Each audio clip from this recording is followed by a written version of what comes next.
Jeff Ellis is the Grammy-winning engineer you haven't heard of. After cutting his teeth at East West Studios, he became engineer to enigmatic, genre-defying artist Frank Ocean.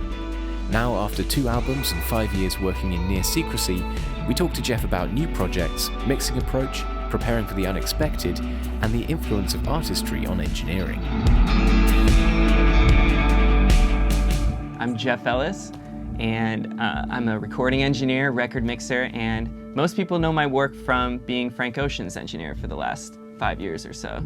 Originally, how I got the gig with Frank Ocean was because Frank came in to start recording Channel Orange, and by that time I was kind of like in that gray area between like freelancing sometimes, and originally I was just the assistant, and like after a couple days, for whatever reason, his engineer didn't show up, and this guy Om'Mas, who I owe so much of everything to, was like, oh, Jeff will take over today. And by then, kind of Frank, it was like a few days into it, like Frank knew me and kind of like we had a good vibe and a good kind of like sense of humor with each other, and I just, you know, took over. Like by then, like if you're an assistant engineer at a major studio in LA, you know what you're doing. Like, and especially in like running Pro Tools, and you might not be like the master of getting the best sounds in the world or a great whatever, but so I kind of just had my moment, and I didn't know it was my moment at the time. It was just like, okay, so now I'm just going to take over for today. And somehow taking over for today ended up being his engineer for like 5 years. So it was crazy. But the next day, for whatever reason, they just had me come back. They never said you're hired or like you're our guy now. It's just like, this is the way Frank is. Like, okay, now now I'm engineering this album. And when they left East West, I'm like, I'm gonna go with the album. Like, this seems like a good deal.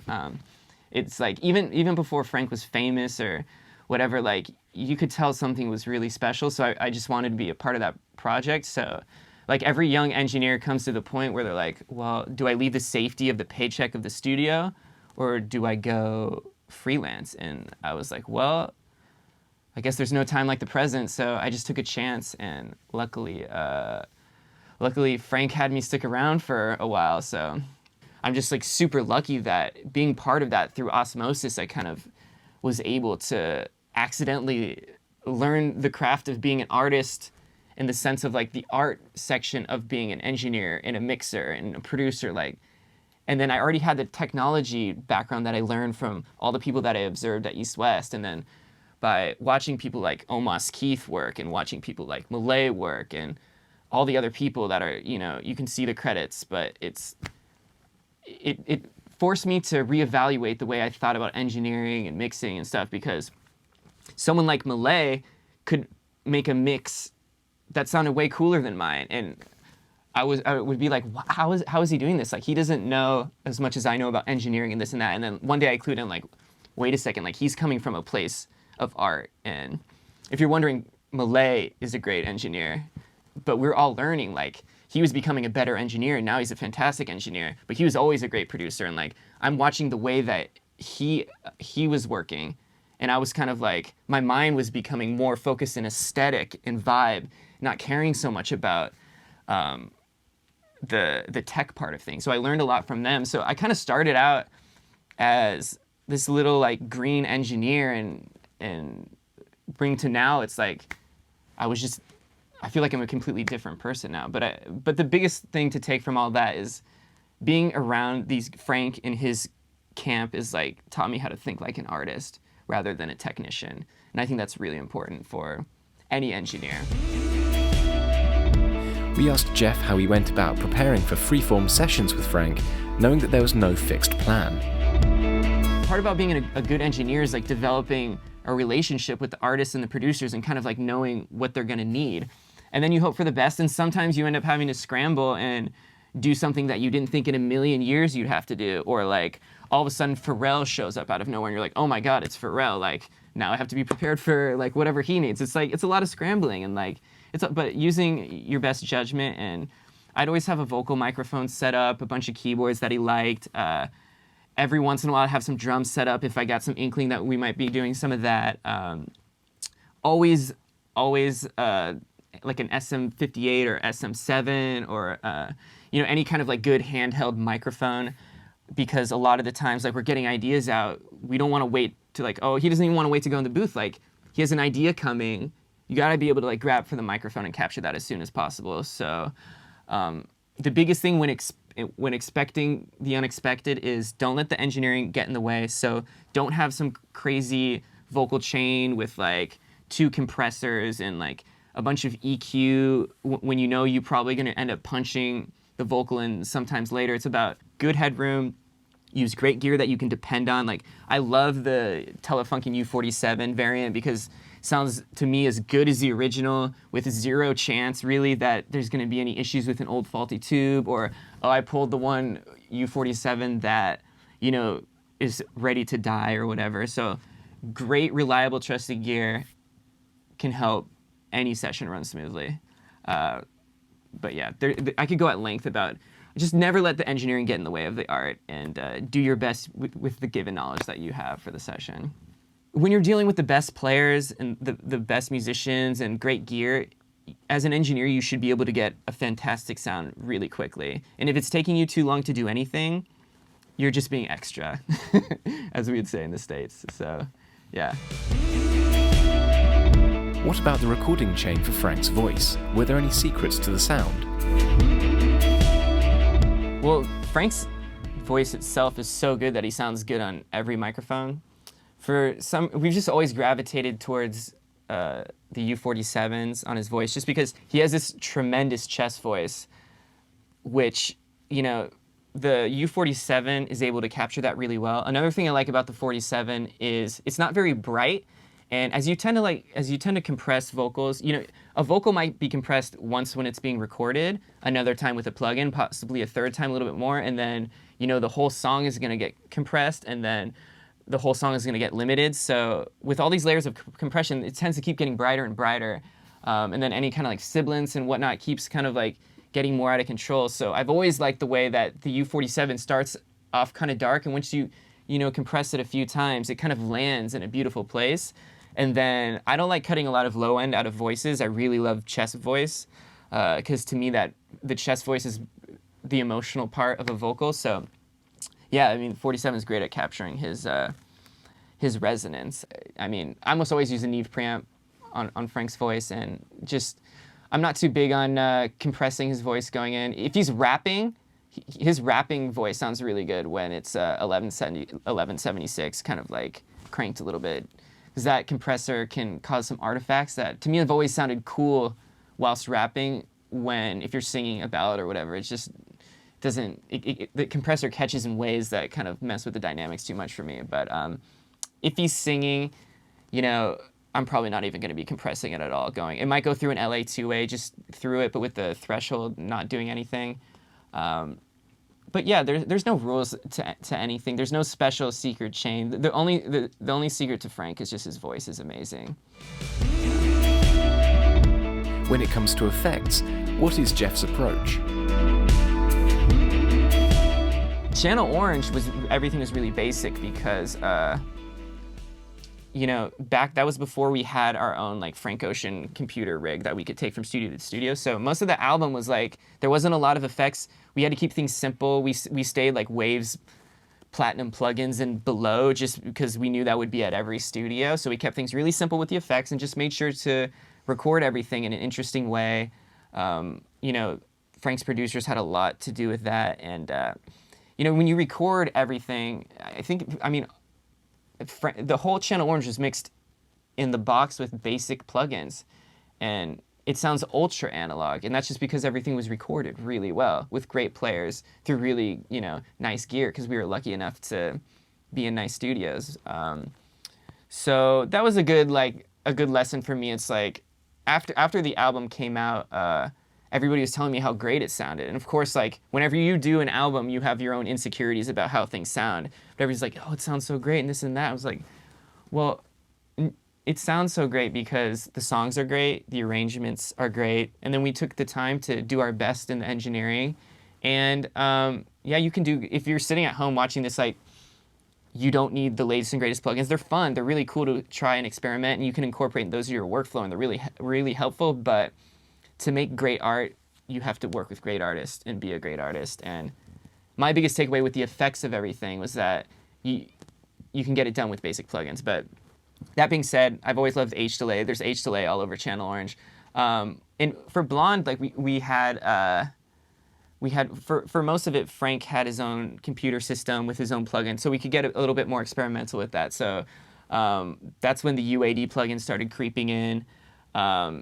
There's, one of the songs, Pink and White, you can hear me kind of like screwing around with a full tone tube tape delay or tape echo or whatever. So there's a little bit of that. We've always had a little bit of slap back with tape machines and stuff like that. So it's hard to say how much of that made the final mix, but there's a lot of like Hammond organ on the record. I think there's a couple songs that are like heavily driven by B3, and that kind of thing sounds great in a big room with room microphones, kind of. So yeah, ambience is something I'm really into. Like the effect of ambience is such a great tool, and if you can't get it from the room itself, the UAD plugin, the Ocean Way Studios plugin is like game-changing for ambience. To me, that's like the first reverb plugin that actually modeled ambience really well. Like there'd be impulse response type convolution reverb plugins that, for whatever reason, didn't quite get it for my ear, but the Ocean Way Studios plugin and stuff that I do personally, I use all the time. That's really cool. So yeah, the effects are pretty simple. I mean, Sound Toys bundles, crazy, great for everything. Yeah, nothing too weird though. It's like the weirdness all comes from the arrangement and Frank, like, good weirdness. Now that Jeff's main focus is mixing, we asked him to share his method. I didn't mix Frank's newest album, but what I primarily doing now is mixing, so it's really important to me. It's something that I've spent the last 10 years or so obsessing over. So I didn't come up under a famous mixer. Like, I was never some famous mixer's assistant. So I kind of had to invent everything on my own through trial and error. And then, I'm still to this day have a Pure Mix account. Like, I go on YouTube and watch tutorials made by people less experienced than me and more experienced than me, because I'm always trying to learn as much as possible. Like, a lot of what you see here is just like what I figured out through trial and error and what works for me. And it's kind of cool that I've done it this way. Like, it has its advantages and disadvantages, but the advantages are of kind of being self-taught in mixing is that you invent your own system, and whilst inventing your own system, you kind of can hopefully come up with your own kind of like vibe and sound and whatnot. So I start every mix out more or less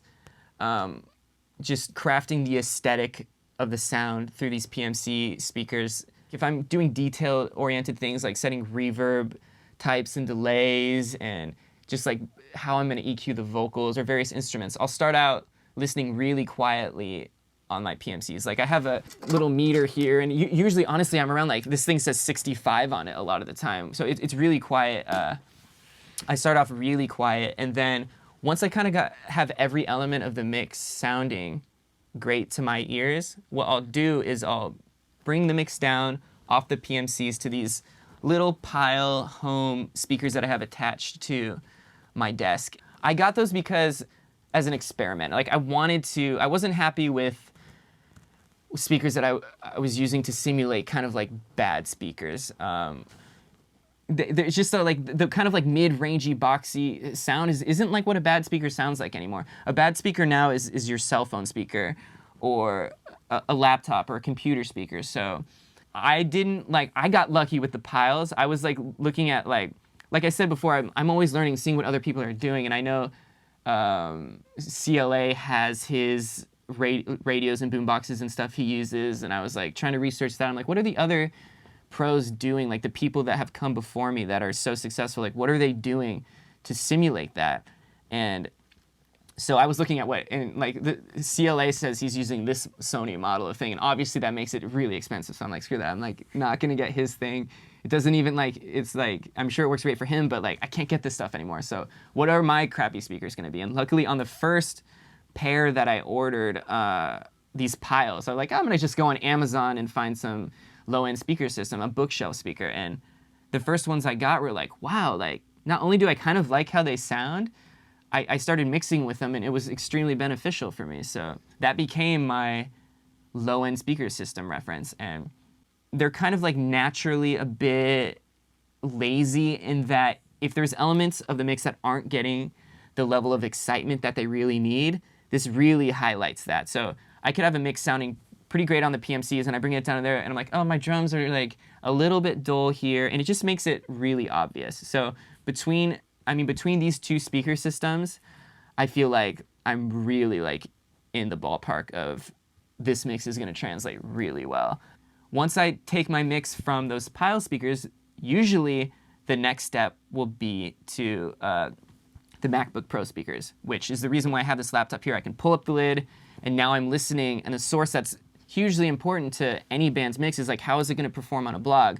For me personally, a lot of the music listening I do is right when I wake up in the morning, off my MacBook Pro speakers. And the MacBook Pro speakers cut out all the low end and super hype the high end. So you could have a song that sounds great on the PMCs, even sounds pretty good on the piles, even though the piles and these speakers sound kind of similar. But if you're mixing like a trap song, now the hi-hats are like way too loud and obscuring the vocals. Or you're mixing a rock song and suddenly it sounds great here, and suddenly on these speakers that have a huge brightness boost, now the overheads are obscuring the vocals, and you're like, oh, okay, well that's a problem, because even though it's like, I don't want to have to mix for a speaker system that's not fantastic, but you kind of have to. So you kind of have to find, if you totally like make a mix sound balanced on MacBook Pro speakers, it's going to sound too dull on everything else, on the higher end speaker systems, but you kind of have to find a balance. And then at this point in the mix, I haven't listened loud yet, which is kind of difficult because, like a lot of modern music is centered around the low end. Like, it's extremely important. But if you listen loud right off the bat to kind of set and feel the level of the low end, you're going to blow out your ears. Like, the second you listen loud at all, it's like I feel like my ears are ruined for the day. So the last thing I do is I might switch on my subwoofer and kind of like bring up the volume a little bit and start kind of feeling where the sub bass is kind of sitting. Because, if I had a bass guitar or whatever, or the kick drum, at this point I would have dialed it in the best that I could on the PMCs and dialed in the mid-range and the brightness that, give clarity to the top of an 808 or a bass guitar, and help it. So by the time I get to listening loud, in the kind of mid-range and the high end, the bass elements are sitting right. So now I'm getting towards the end of the mix, and I'm like, okay, I can get a little bit louder and potentially,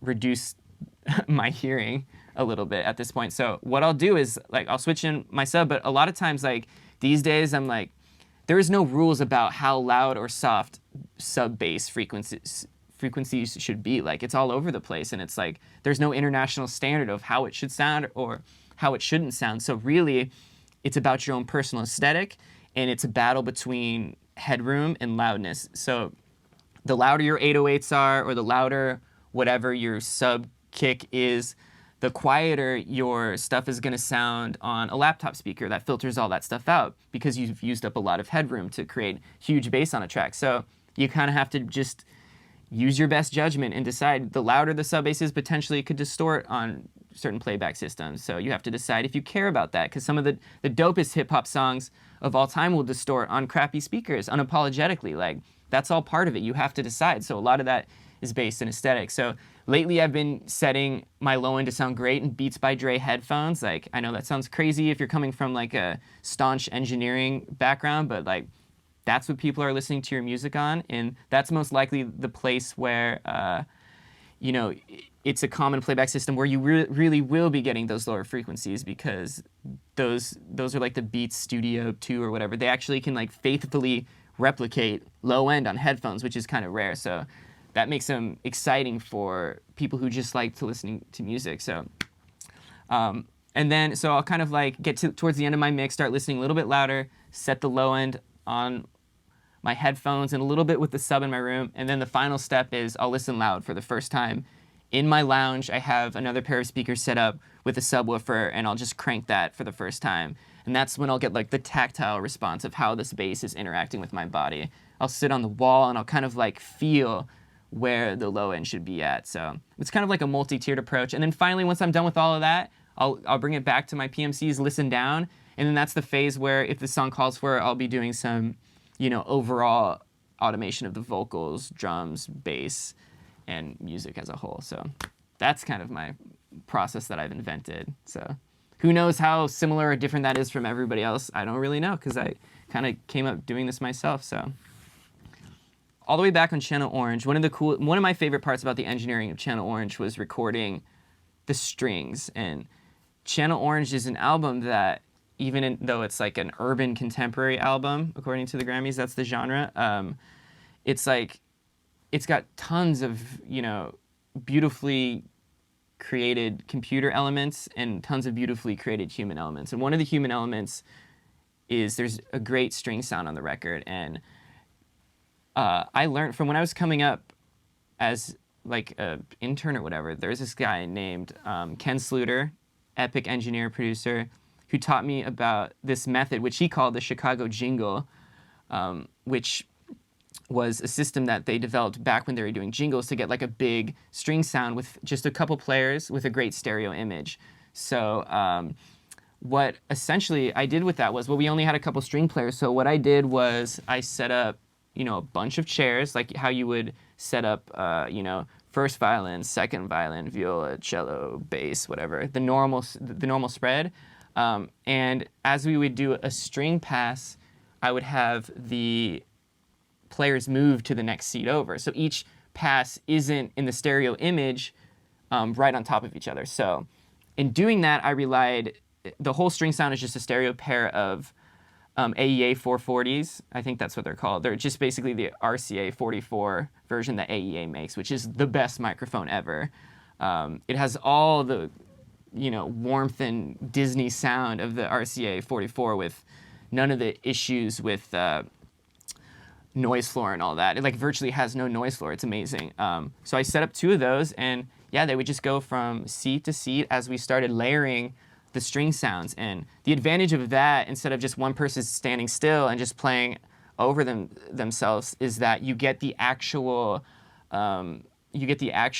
stereo field of an orchestra with just a couple players, and that had a great result. And one of the cool things about the AEA 440s on that is, being that the noise floor is so low, you're not like stacking a noise floor on top of each other all the time. So if you used an RCA 44, it would probably, and recorded like 15 takes on top of each other, it would probably get really noisy, which could sound cool. Sometimes noise sounds cool, but what we got was this like crazy milky sound. And then even more crazy is, like, I love that we had the freedom to do this. And the time we took those string recordings, and there was one day that Malay and I went into another studio that had a Trident A range, and we basically did all the sub-mixing for the string and orchestral parts down into stereo pairs on a Trident A range through a Fairchild or something like that. This was a long time ago, but I think it was through a Fairchild. So what you ended up getting was something really cool and kind of like an original-ish string sound. What am I working on right now? I oscillate between working with like big artists and then completely indie artists. But like what I focus on right now is working with the best artist, because that keeps my job the most fun and keeps me learning. So there's like bands in Echo Park that one day you haven't heard of them, and like there 2 times this year I mixed a song for this band named Nani that's just like completely unknown. The next day the song's on Beats One. So that's the kind of stuff that happens if you try to just work with the best artist, because not only do you learn from them and become a better mixer, and then you also are able to help your career because you get associated with cool music, and then you feel like you're making a positive impact because the music that you're working on actually gets out into the world. There's another band called Rooms this year that I've been working with that, out of the blue, one of their songs got on Beats One, which is like a huge radio station these days, which is like, if you don't know, Beats One is what the main radio station that streams off of Apple Music. I just went to Denmark and mixed an album for Pernilla Rosendahl, that album you can't even get in the US, but again, you can get in the UK. Really, really, really cool sounding record. It's like super, super bass oriented and kind of lo-fi. And then, yeah, like, people hit me up from all over the world on the internet, and I mix their stuff. I'm just trying to work with the best people. So if you're out there and you have great music, hit me up, and I'll probably want to work with you on it. Great people, great music, and that's my main focus right now. The last thing is I'm trying to start a streaming show on Twitch where I'll be bringing some of the stuff that happens in my studio live stream to twitch.tv / Jeff Ellis Worldwide. Basically, like, I'm going to be live streaming some mixes. Every Thursday we have a freestyle night, and the idea behind that is it's cool. Like, I want to be able to work with any band regardless of budget, and so many great bands nowadays don't have or want like a label deal because it's just tough these days. So I can't there's some people I don't want to turn away, but I've realized, like, well, the people that have no budget, sometimes, like, okay, well, let's just have a writing session today and we'll stream it to the internet, and I can help grow my brand and I can help you guys out, and we can all, like, show this to the world and have fun doing that. So ideally, eventually we grow that up enough to where we can get donations and subscriptions through Twitch, and then I can use that as my income and then help develop upcoming artists. And then also, you know, be mixing records for whoever in the meantime. Not everybody wants the creative process streamed to the internet, so there'll be private times too. But yeah, so I'm excited about that. And yeah, that's pretty much it. If you enjoyed this video, make sure you like and share it and subscribe to the Sound on Sound YouTube channel. Also, check out some of our other videos right here. Thanks for watching.